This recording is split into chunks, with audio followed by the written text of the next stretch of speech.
God has so many names, and throughout the entire Bible, we are shown instances where he was referred to by a certain name for the first time. For example, Jireh. He was called Jireh for the first time when he provided the lamb for Abraham to sacrifice. And we will call him Jireh because on the mountain of the Lord it shall be provided for. You can also look at Hagar when she was in the desert and the Lord came to her. She then called him Jehovah El Roi, the one who sees. So today I want to talk about the very first time the followers of God were called Christians. We find this in Acts 11 when the believers were in Antioch, and that was the very first time the disciples were referred, or the believers were referred to as Christians because of their Christ-like nature.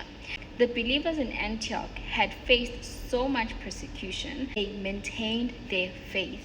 This was even after the persecution of the murder of Stephen, who was basically stoned to death, and yet even having seen that, the believers still maintained their faith.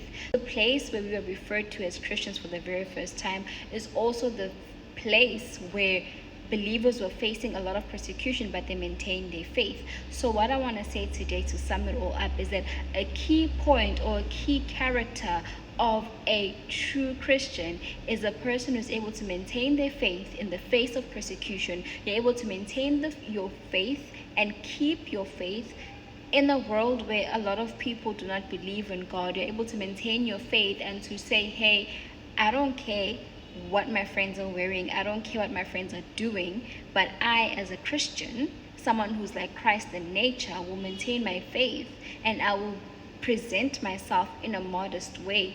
I will carry myself in a righteous way, so that I am one who stands before God with clean hands and a pure heart, so that in the end I will hear Jesus say, well done, you good and faithful servant. So if you call yourself a Christian, one who is like Christ in nature, remember to maintain and keep your faith, even in, or let me rather say especially, in the face of persecution.